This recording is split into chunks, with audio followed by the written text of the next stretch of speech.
আসসালামু আলাইকুম। সসেজ রোলের রেসিপির জন্য এখানে 1 কেজি সেদ্ধ করা আলু নিয়েছি। খুব ভালোভাবে ম্যাশ করে এখানে পরিমাণ মতন পেঁয়াজ বেরেস্তা দিয়ে কিছু স্পাইস এর মধ্যে যোগ করে দিচ্ছি।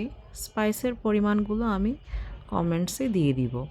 খুব ভালোভাবে মেখে এর মধ্যে চিলি সস দিয়ে দিব। চিলি সসটা দিয়ে আবারও মেখে ধনেপাতা ও কাঁচামরিচ কুচি দিয়ে দিব। ঝালটা কম বেশি বুঝে কাঁচামরিচটা কেউ চাইলে বাদ দিতে পারেন। ফ্লেভারের জন্য এখানে আমি কয়েক টেবিল চামচ ঘি অ্যাড করছি। অন্যদিকে একটি বাটিতে কর্নফ্লাওয়ার নিয়ে নিচ্ছি 3 থেকে 4 টেবিল চামচ এবং সামান্য পানি দিয়ে ঘন ব্যাটার তৈরি করে নিব।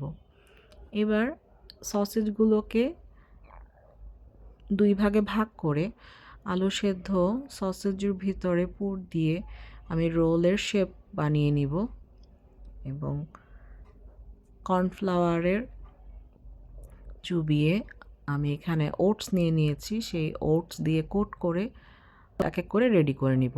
এখানে ওটসের জায়গায় চাইলে কেউ ব্রেড ক্রাম্ব অথবা কর্নফ্লেক গুঁড়াও দিতে পারেন।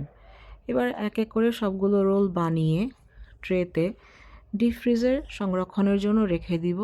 খুব ভালোভাবে শক্ত হয়ে গেলে যে কোনো এয়ারটাইট বক্স বা জিপারে রেখে দিলেই তৈরি হয়ে যাবে সসেজ রোল।